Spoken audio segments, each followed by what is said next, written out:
Happy Friday! It is September 11th, and we are today continuing our journey discovering together that happiness is community. And we are in the New Testament in Acts 2:43 through 47. And I will once again be reading from the NRSV translation these verses for you today from Acts 2:43 through 47. So hear these words. All came upon everyone, because many wonders and signs were being done by the apostles. All who believed were together and had all things in common. They would sell their possessions and goods and distribute the proceeds to all as they had need. Day by day, as they spent much time together in the temple, they broke bread at home and ate their food with glad and generous hearts, praising God and having the goodwill of all people.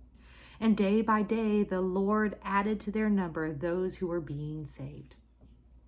So it is 9/11, and on this day, we can't ignore the fact of something that happened 9/11, 2001, when I was just a sophomore in high school, when those World Trade Center attacks happened. I remember the awful tragedy and the terror and the fear that was struck throughout our country. But I also remember for weeks after 9/11, my home church at the time was packed with more people than I had ever seen at church before. I remember my mom and my dad taking me and my siblings to prayer vigil after prayer vigil after prayer vigil, more prayer vigils in the weeks that followed 9/11 than I had ever been in my whole life. We prayed, we worshiped, we discussed in youth group and Sunday school, which were also more highly populated over the weeks following 9/11.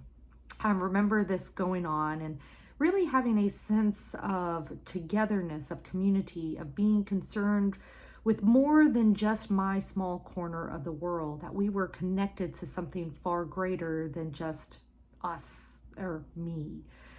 I've read several times since 2001 that surge of people coming to church was actually pretty short-lived. And even the feeling of unity, belonging, togetherness was also sadly short-lived. Life went back to normal, whatever people's normal was. Some things obviously did not go back to normal, but largely what went back to normal was people's fast-paced, inward-looking lives. I have read many times about the ways tragedy and trauma and going through trials can bring people together, even if it is short-lived.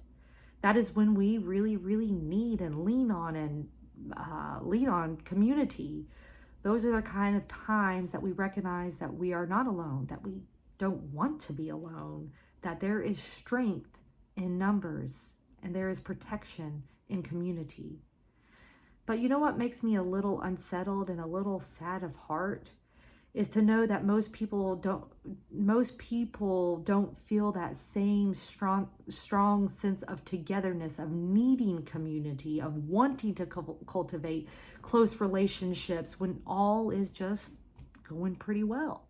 But here in Acts 2, even though the Acts 2 community, many in the Acts 2 community were not perfectly smooth sailing and well, because Christians were largely persecuted in the first century and it was kind of dangerous to be a Christian.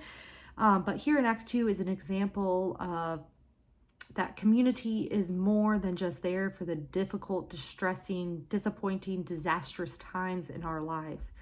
Community, especially the church, as we see here in Acts 2, brings happiness to our lives in the good and the bad and the up and the down and the light and heavy times of our lives.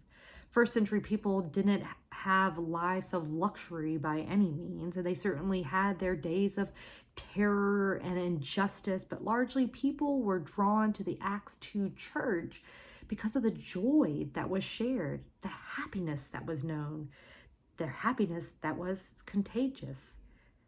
Of course, we see what I talked about yesterday, a community that is serving and caring for one another. You read of that in Acts 2.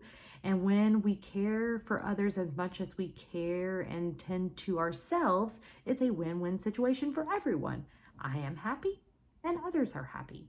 But that happiness that blossomed from the care of one another defined the early church, the early community of people.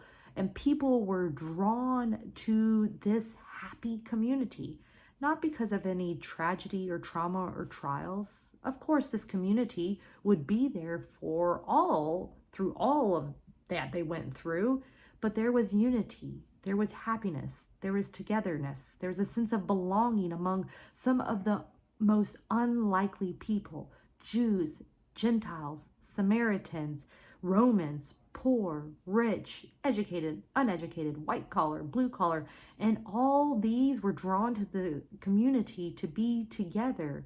They were getting along, they were sharing, they were caring, they were loving, they were happy. People on the outside of this early first century church, this Acts 2 church, often wondered how such a community of such happy people who got along as well as they did, how was this possible?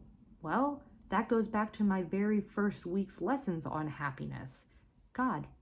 They're happy, their lives, their love of one another wasn't based on some who's list, but their happy came from God. Their happy was God.